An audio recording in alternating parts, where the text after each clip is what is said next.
Salut, je m'appelle Rostand, je suis étudiant en technologie de l'information et en digitalisation en Allemagne. Sur cette chaîne, on va parler de business en ligne. On va parler de stratégies et d'astuces sur comment faire pour réussir et développer des projets dans cette lancée-là. Aujourd'hui, je voudrais qu'on parle particulièrement de la plateforme YouTube. Comme tu te doutes sûrement, YouTube, c'est une mine d'or, autant pour les créateurs de contenu que pour les personnes qui viennent juste pour regarder une vidéo par rapport à un sujet particulier. Je suis sûr aussi que tu as déjà pensé plusieurs fois à te lancer sur YouTube. Alors aujourd'hui, je voudrais qu'on aborde un sujet qui pourrait t'intéresser, qui va certainement t'intéresser. Je voudrais qu'on parle aujourd'hui du mode de pensée qu'il faut absolument éviter lorsqu'on veut se lancer sur YouTube. Avant qu'on entre dans le cœur du contenu, je voudrais te poser une petite question. Est-ce que tu connais 10 chaînes, ou disons même juste 5 chaînes, comme celle du Lama Fâché? On va répondre à cette question, ou du moins on va essayer de donner une réponse ou bien des éléments de réponse à cette question. Okay, let's go.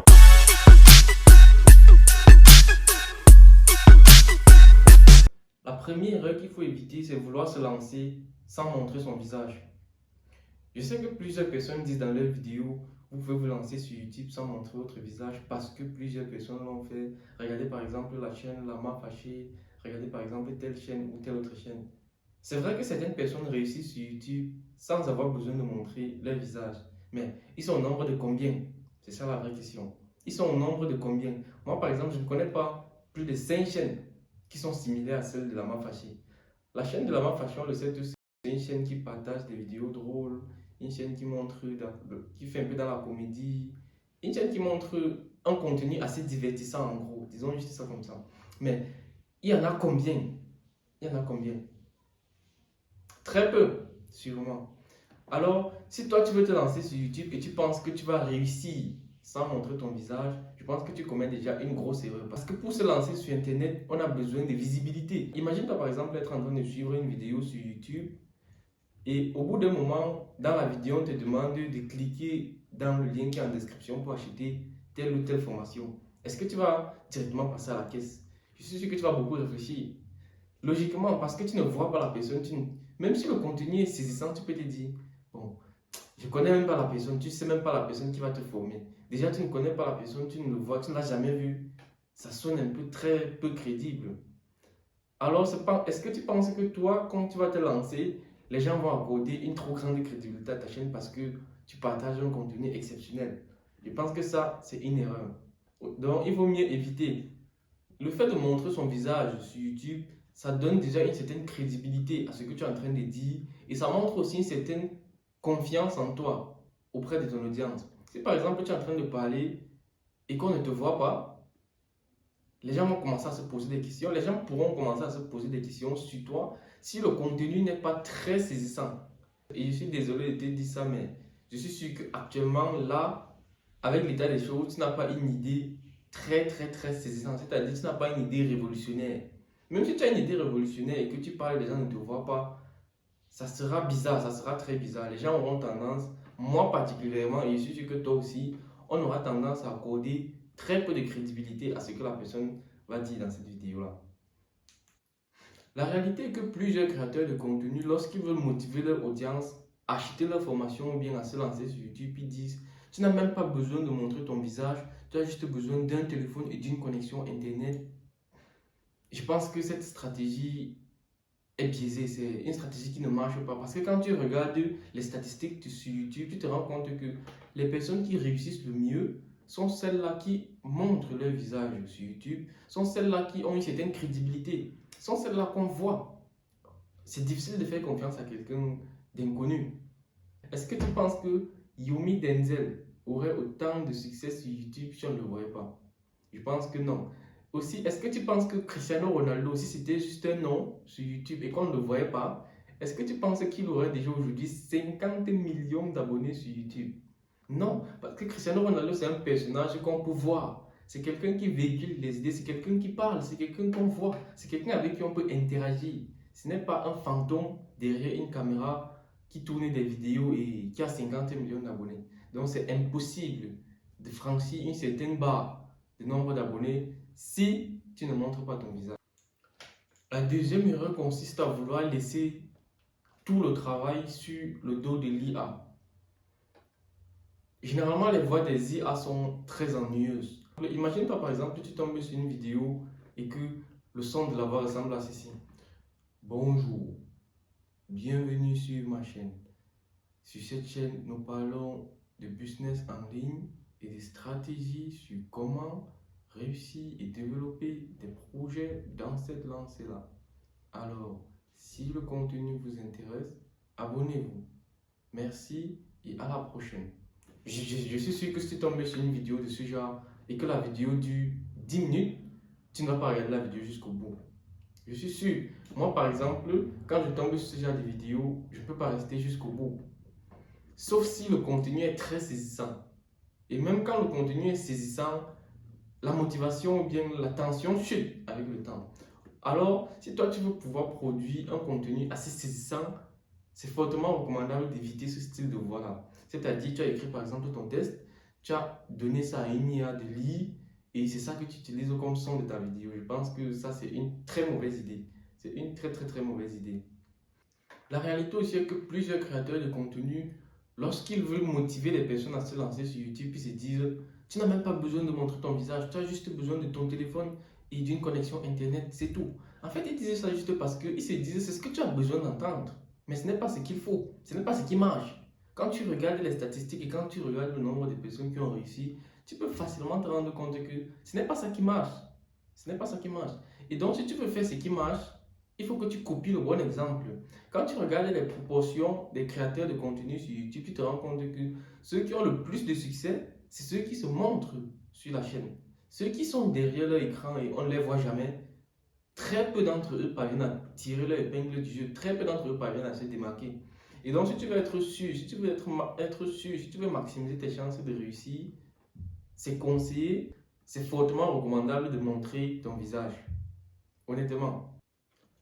La troisième erreur consiste tout simplement à penser que son téléphone suffira. Eh bien, la réalité est que ça ne suffira pas. Pour pouvoir tourner, par exemple, bien monter une vidéo comme celle-ci, j'ai besoin d'un micro, j'ai besoin d'un statif, c'est-à-dire un petit objet pour stabiliser mon téléphone afin que la caméra reste bien droite, et aussi de mon ordinateur. J'ai besoin d'un ordinateur pour faire du montage. Si vous n'achetez pas de micro, le son dans la vidéo risque d'être assez inaudible. Et pour quelqu'un qui veut faire du sérieux, quelqu'un qui veut refléter le sérieux qu'il a dans ses vidéos, je pense que c'est une mauvaise idée de tourner une vidéo sans utiliser un micro. Est-ce que vous avez déjà vu plusieurs personnes qui créent du contenu sur YouTube et qui n'utilisent pas de micros et qui ont pourtant un fort succès? Je pense que non. Généralement, ils ont des micros très sophistiqués, des micros dernière génération, tout simplement parce qu'ils veulent avoir une certaine qualité de son dans leurs vidéos. Et aussi, le fait d'avoir une certaine qualité dans la vidéo, ça reflète le sérieux, ça reflète le niveau de sérieux dont ils font preuve. Et c'est ça qui fait en sorte que les gens accordent une crédibilité beaucoup plus grande à ce qu'ils disent. Donc, pour un contenu saisissant, je te recommande fortement d'investir dans un petit micro, un petit statif et tu pourras utiliser ton ordinateur, même s'il est vieux, même s'il est ancien, tu n'as pas besoin d'un ordinateur dernière génération, bien d'un PC gamer pour pouvoir monter des vidéos. Déjà, ton ordinateur, s'il parvient à supporter un logiciel de montage tel que Canva ou bien Filmora, je pense que c'est bon. La quatrième erreur consiste tout simplement à penser qu'on n'a pas besoin d'argent. Ça encore, je voudrais démentir ça. On a besoin d'argent parce que il faut de l'argent pour pouvoir acheter par exemple le micro, il faut un peu d'argent pour pouvoir acheter le statif, c'est-à-dire le petit objet qui va te permettre de stabiliser ton téléphone. Et aussi, il te faudra de l'argent pour acheter la version premium de certaines applications, telles que Canva ou Filmora par exemple. Parce que si tu n'utilises pas les versions premium des applications, tu auras accès à un nombre très limité de fonctionnalités. Tu vas remarquer aussi certainement que plusieurs de tes créateurs de contenu préférés sur YouTube, lorsqu'ils te disent d'utiliser par exemple telle application ou telle application, généralement eux ils sont en version premium. Parce que la version premium offre tout simplement le best, la meilleure forme de l'application là. Ça offre l'application dans sa meilleure forme. Et toi, si tu veux te contenter juste d'une version basique, eh bien, tu risques de ne pas pouvoir produire un contenu d'une certaine qualité avec cette application-là. Donc, autant mais tout simplement faire l'effort, faire un petit sacrifice. C'est pas tuer. Je suis sûr que Si tu tombes par exemple sur une vidéo sur YouTube, ou bien si un ami te balance le lien d'une vidéo sur YouTube, il te dit regarde la vidéo, like, abonne-toi. Quand tu vas regarder la vidéo, si le contenu n'est pas très saisissant et si tu ne parviens pas à écouter ce qu'on dit, si tu dois fournir beaucoup d'efforts pour écouter ce qu'on dit, je suis sûr qu'à la fin, tu risques de ne pas t'abonner. Sauf si dans la vidéo, il a été fait exprès de ne pas parler. C'est-à-dire, par exemple, la vidéo, c'est juste un petit tuto pour montrer, par exemple, comment éteindre son iPhone ou bien comment installer une prise de terre. À ce moment-là, je pense qu'on n'a pas besoin de beaucoup d'explications. Il suffit juste de montrer comment on fait et on peut voir et comprendre directement. Mais si c'est une vidéo où tu parles et qu'on ne t'entend pas, c'est alors là que ça devient mauvais.